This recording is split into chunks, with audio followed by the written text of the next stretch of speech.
Hello, everyone. I'm Steve Lentini, and I'm your host for the podcast Different Thinking for Different Times. And I'm grateful you've joined me. And in the last episode, I talked about the question, where is God? And so I'm going to continue that for a while, because in my experience, when I nearly died, obviously I didn't, spoiler alert, on November 18th, 2002. So here's the thing. Where is God? Let's look at what we live on. We live on, I keep this next to me to remind me that we live on something that's smaller than this in relation to the size of the universe. According to physicists, in relation to the size of the universe, the Earth is like a grain of sand. Just imagine that. And of course, we think this is also real. And I'm not saying it's not real. I'm just saying it's not the way we think it is, especially if we believe our thinking. What I call the small-minded thinker, the acorn brain. That's my trademark. So I'm not trying to convince you of anything with these episodes. What I'm going to share with you is my experience. November 8th, I went in the hospital. 1 second I was fine. I was doing a sales seminar for my clients, and the next second I needed an ambulance. 5 days later, on November 18th, I flatlined. That's 2002. And I got a glimpse of what's next. In fact, that's what I think we should call death.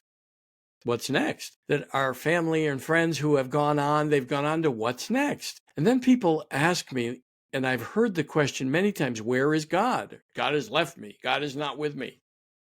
Because they're struggling and they're missing the gift in the challenge. That's life itself redirecting them.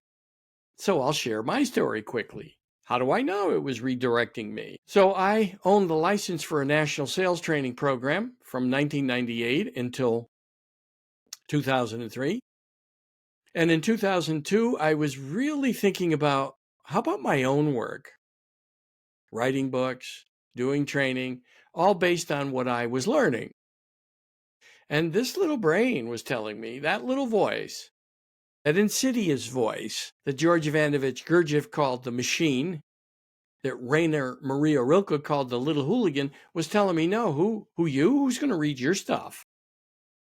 And you can't have your own work in this license. And I wouldn't have. I agree with that side of the voice, that as long as I owned that license, I couldn't create my own work. Now, I could have written a book and submitted it to them, and then they would have done what's called a wraparound. It would have been their work around my ideas. And preferably my experience with the license and how it was helping my clients. And the fact was, at the time, it wasn't helping everyone because it contained so much role play that people were not being present and authentic. They didn't know sometimes what to say to a client because they were thinking of the role play. In fact, I got a few calls of people whispering, "Hey, Steve, what do you say when the client says this?" And I remember asking one of the clients, "Where are you? Why are you whispering?" "I'm in the bathroom. I took a break on the sales call." They weren't present. If you really have good work and you're there to serve people, solve their problems, you want to help them, whether it's your solution or not, then you would know what to say because you're asking enough questions, curiosity. And so this person was stuck in the world, in the earth with, I better learn a technique or a tactic and how to talk to people, how to sell people, how to lead people. None of it is true if you know the divine, the God, the goddess, the Abraham, the Christ, the Krishna, the Buddha, the Brahma, the Muhammad is never absent. Whatever you call that voice, you could call it the quantum field. That created this universe, this miracle we live in. And you have to prove that to yourself. And I'm not urging anyone to have a near-death experience to prove it like I did, because it just came to me. Life gave me a gift, and it took a 2x4 to whack me off the wrong track and put me on the right one. And I was grateful, waiting for the ambulance. Now, at the time, I wasn't sure how that all happened. It just happened. It came to me. When people asked me, "Hey, Steve, how you feeling?" I said, "I don't know how my body's doing, and I'm grateful." I was amazed at how grateful I was feeling. And actually surrendering to what was to come with awe. I was wondering, well, I wonder what this is going to bring. And I never thought about dying. It didn't occur to me, only because I wasn't worried about it. In those moments, I was truly alive in that big challenge, the biggest gift of my life, which when people ask me, I recall that moment. I would relive it today if I had to, if I was that stuck in what I call a grievance or a complaint, because that's where my little acorn brain was taking me, to a grievance, wanting something else that hadn't yet arrived. It's like Muhammad said, what reaches you was never meant to miss you, and what misses you was never meant to reach you. So I wanted my own work on it. I was unwilling to give up that license. And plus, my brain was telling me, who would listen to you and your own work? And today I make my living sharing that work. So I sold all the clients to other licensees and just started on the journey of doing my work. And while I was in the hospital, by the way, because it was 5 days later that I flatlined, but I was in for 60 days straight and 40 out of the next 60 for a total of 100 days in the hospital and 6 months out of work, the most amazing miracles continued to occur. Besides surviving 2 major health challenges. 1, acute necrotizing pancreatitis. That's when I felt like 1 second fine in training my clients, and the next second I felt like I had been knifed or shot in the abdomen right over here. And 5 days later had an anterior myocardial infarction. So I survived 2 major events, and today I have no symptoms. There's some things I had to adjust, but I have no symptoms. I'm a walking miracle. And I embrace life as it is today. And back in my body, this voice came back, continually speaking in the background, trying to change my mind about life itself, that I should carry a burden and have a complaint about things as they are, or people, or the supermarket line, or traffic, or the dog barking in my podcast many times. And I'll just say, well, Albie agrees. That's not what I would have done years ago. And that's what I'm urging you all to consider, because I don't want you to follow me or anyone blindly. I wrote about that in my book, You May Be Full of Shit If. Never follow anyone or anything blindly.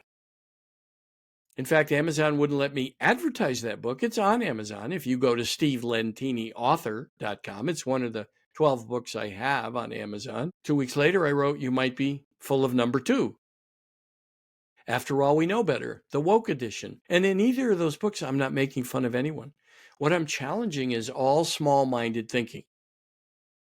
If you think your group is right and all others are wrong, and you're railing against people on social media, you're wasting your time, and you're not being godlike. You're not thinking like what created an infinite universe. Limitless possibilities. Miracles occur. You're limiting yourself, and every time you carry a grievance and a complaint, you're actually short-circuiting what's on its way to you, what could possibly manifest, and you're limiting it, and you're staying stuck in that limited possibility. And you got to prove that to yourself. Like I said, never follow me. I tell my clients, if I ever tell you I found the way, run away. So here we are living in a miracle, and we forget, because when we don't like certain people or certain situations, people bother us, situations bother us. We don't like how work is going. We don't like how our career is going. We don't like the fact that no one bought a book that we wrote. It's all good. It's moving us to consider different possibilities. And when you're judging someone that bothers you, you're missing what they're there to teach you. Whatever bothers you about others, you have it somewhere. That's the mirror principle. Google it, the mirror principle. Wayne Dyer used to say, when you squeeze an orange, you get orange juice. And when we get squeezed, we get what we need to work on. That is what to consider when people bother you. And when situations are not matching your idea of how things should work out in your life, just think about it. What you're doing is resisting what life, God, is delivering to your door. And it might include a complete career change. Maybe it's a complete relationship change. Maybe it's a move. I don't know. But often we resist it. At least I was. And I was 50. So 1 second with two friends at the end of my bed when the ambulance brought me to the hospital. In fact, they too asked me, "How are you doing?" And I said, "I don't know how my body's doing, and I'm grateful." And you could tell by the look in their face that gratitude was not a big part of their communication or their dialogue. They weren't used to it because the look in their face was, this guy needs a shrink and an ER doctor. I don't know how it occurred, probably because I was studying the power of gratitude. But to me, it was God showing up. I felt like a divine presence was there. Only as I reflect back now. But in that moment, I was fully anticipating, fully present with whatever was going to show up, and I was grateful. And that's what I'm encouraging people to investigate. Surrendering to what shows up. It's like being in a river, floating upstream, trying to swim upstream instead of downstream, going with the flow and looking where it brings you and enjoy the journey along the way. That's what most of us aren't doing. We're concerned with outside-in validation. Let me explain that. Everything from the outside validates who we are. Cars, titles, jobs, prestige, fame, money, none of that will ever validate us because this brain is never happy. As soon as you get that thing, it wants something else. Or it says, that wasn't a big deal. A number of people have been interviewed after winning the World Series, the NBA basketball championship, or the Super Bowl, and they all say later on, it's not that much of a big deal now. I want something else. Many have difficulty surrendering to a life without the fame and the recognition and the acknowledgments. What I've learned is to live from the inside out. I wake up every day, and I've written about in my book, How to Train Your Mind, written by a dragon. There's my name, Steve Lentini. You go to Steve Lentini, author.com, and you'll find all the books, 12 books. But How to Train Your Mind, written by a dragon, I talk about what I do. I wake up every day and I say, this is a fantastic day. And I wonder with awe. I feel it in my body. What will life bring me today? What will show up today? Because there's only now. There's only right now. I might be gone in the next second. Who knows? The day that I left that sales training and needed an ambulance and ended up in intensive care and flatlining 5 days later, that wasn't on my day timer. That wasn't on my schedule. It just showed up. And I'm grateful for that moment to this day. Two friends at the end of my bed on the 5th day. 1 second, the next second, I was one with everything and nothing. One with God, one with the infinite, one with the Buddha, the Brahma, the Abraham, the Christ, the Krishna, the Mohammed. It doesn't matter what you call it. Just think how small-minded it is to think that there's only one faith that God wants us all to follow. Just think about that, being the power that created an infinite universe that physicists cannot define to this day. So defining anything for sure is small-minded, especially without proof. And the fascinating thing is our brain loves confirmation bias, which means we gather evidence to prove whatever we believe is true, despite any evidence to the contrary. Why would there be so many different faiths? How about races? How about sexual orientation? How about ideas? How about political parties? Things to fight over. They're infinite. We can choose an infinite amount of things to make people wrong over. You see, that voice wanting to be right is the thing we have to work to overcome and live from the inside out. Happiness in every moment, or surrendered to every moment, so that you don't have to define it as happiness, because the brain will say, are you really happy about that just showed up? Are you happy about this person who betrayed you? You see, we choose to be hurt. You don't have to be. You could just say, oh, that person is showing me perhaps where I have betrayed people. Otherwise, they wouldn't bother you so much. These are all things for you to consider and prove to yourself. Some think God has stayed stuck in the Bible days, that we shouldn't advance, and maybe think that God has stopped talking to people. The infinite creator of a universe is talking to all of us every day. Some record it. There's some amazing writings that you could identify as otherworldly, from an otherworldly being, perhaps from God, like the holy books. I suspect it's been going on every day since creation began and human consciousness emerged. It's us that separate ourselves from the creator of an infinite universe when we are stuck in grievances, thinking we're right. Our religion is better than all. Our politics, our party is better than all the other parties, and we know better. Just think of how crazy that sounds.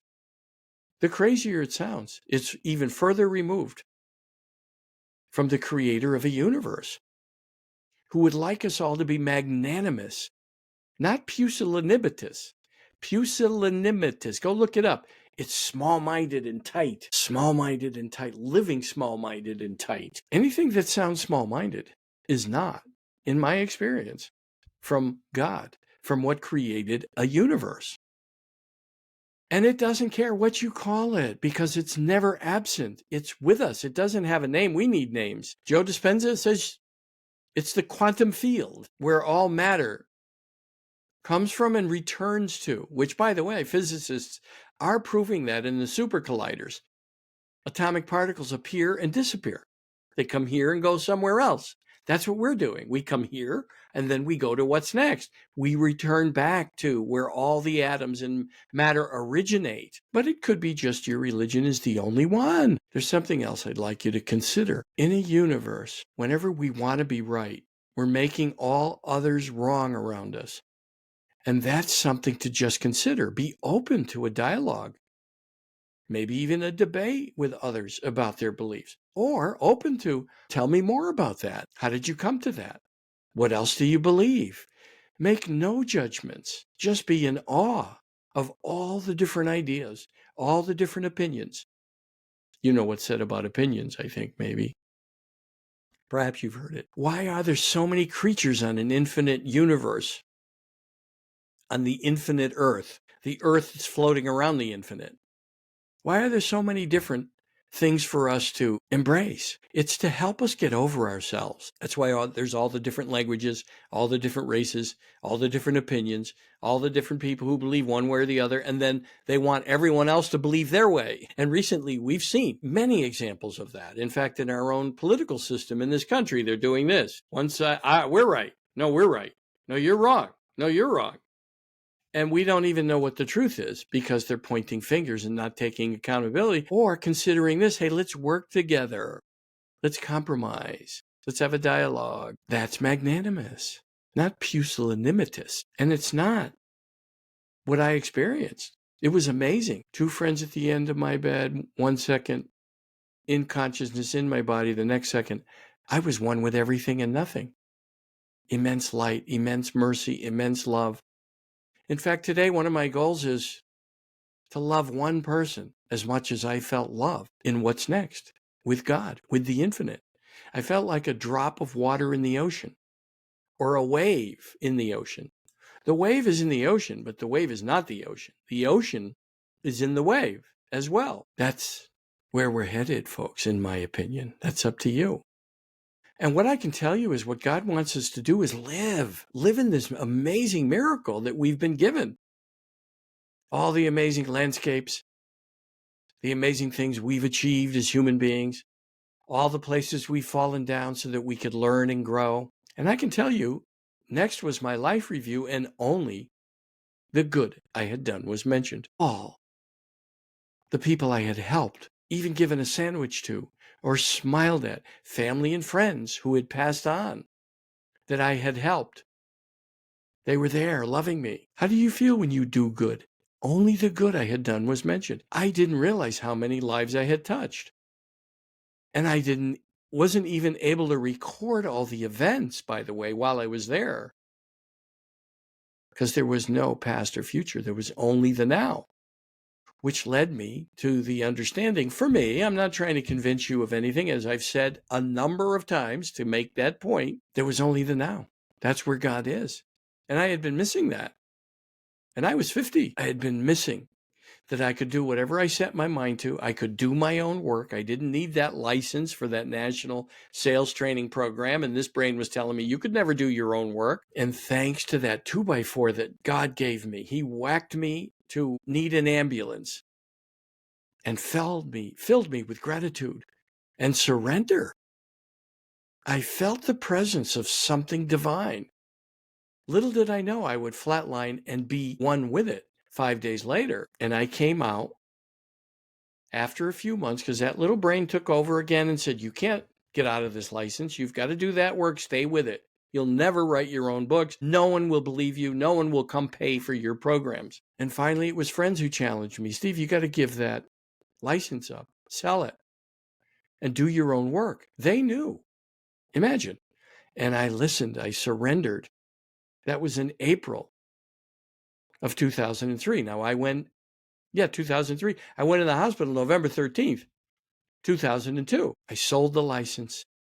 In fact, earned more money for 2 years doing nothing, just coming from the people I sold it to, shared revenue, and started my own work. I wrote my first book, Wake Up, Jump Into Your Life, in 2003, and I started a class in 2003 because I had to honor the non-compete from the other sales training program. And so I didn't go into sales training for 2 years.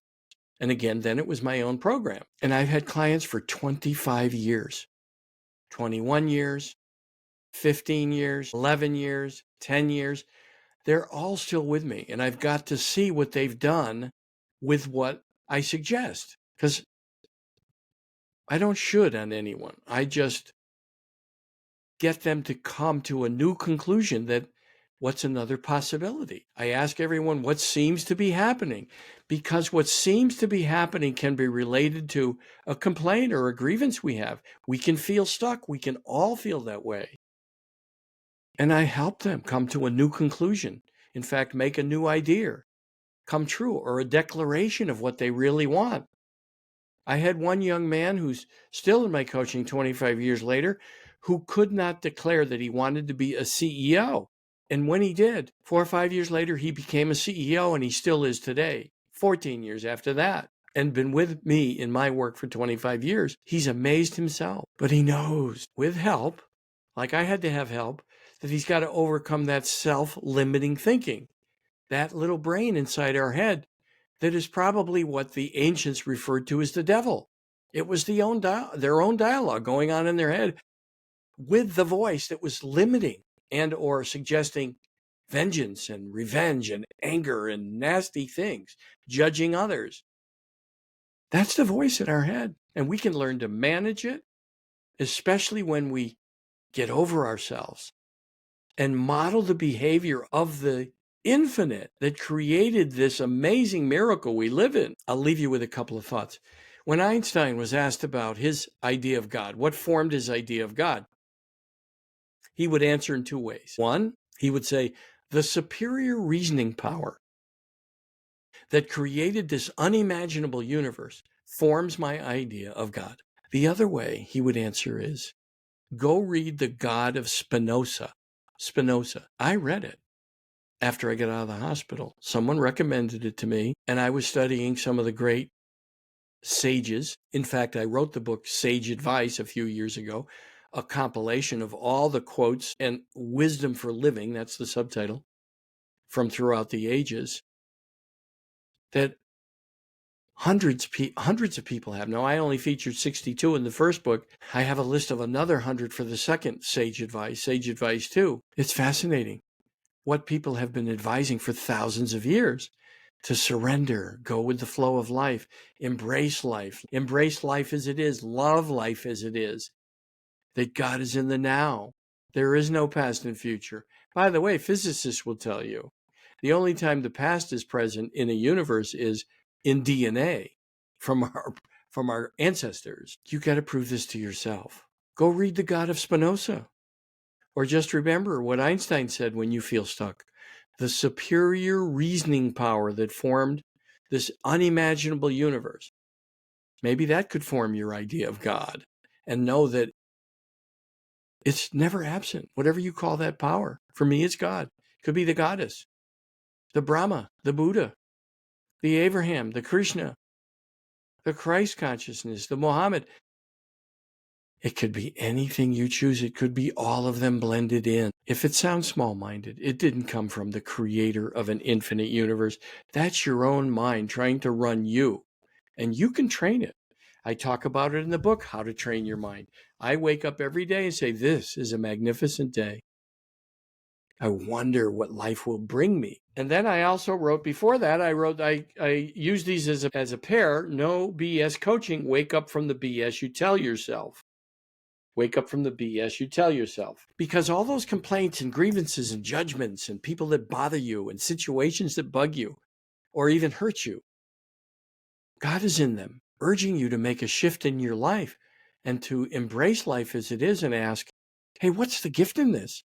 Or what is this miserable person here to teach me about myself? Where am I miserable like this person? Instead of complaining about your company, embrace the company. Look at its mission. See how you can help. Be excited and in awe of how you serve humanity in the company. And if not, if you're in a company that has no integrity and you're bothered by it, well, that's God urging you to change your job, change your life, change your thinking. If you can't embrace it where you're working, then find a place you can embrace, because your energy will go up. You'll be energized by the work. And that's something else I advise people. Do what energizes you every day if you can. And if you're doing things that don't energize you, embrace them, love them, be fully present. Thich Nhat Hanh talks about that. When you're doing the dishes, really do the dishes. When you're at work, really be at work. When you're at home, really be at home. When you're taking a walk, really take a walk. When you're with your dogs, really be with them. When you're with your spouse, really be with them. If you notice they're struggling, instead of getting angry, you could say, dear one, I see you're struggling. How can I help you? What would you need me to do?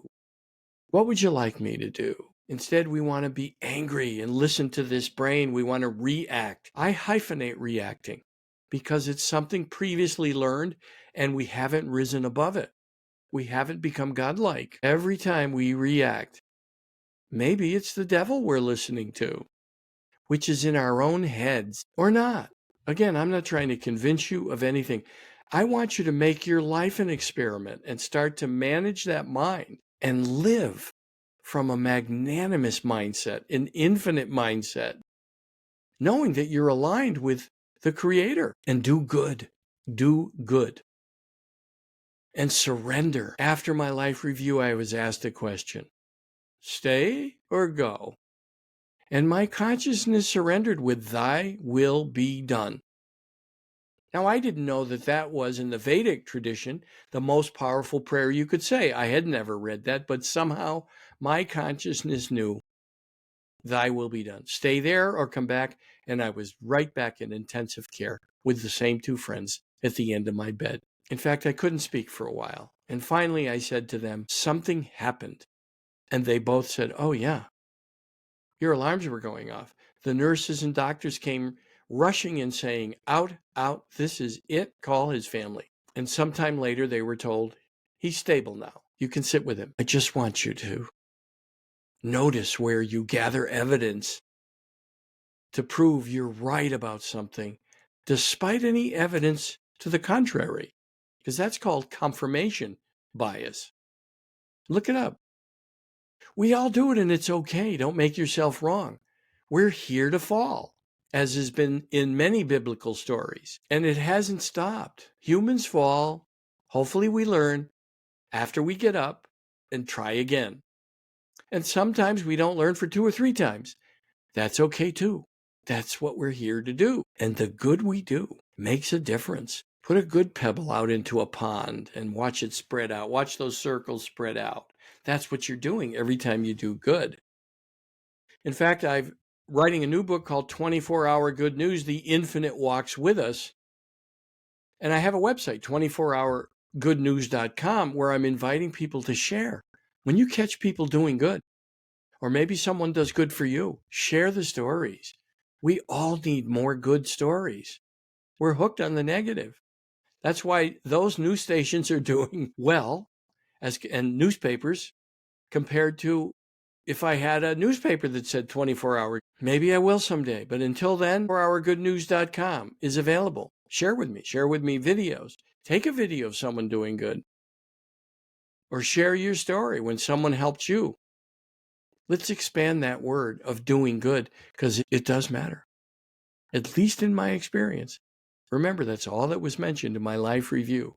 The lives I had touched, the good I had done, including people I had smiled at. So if you want to reach me here, I'll show you the book again, one of the books. You can go to Steve Lentini.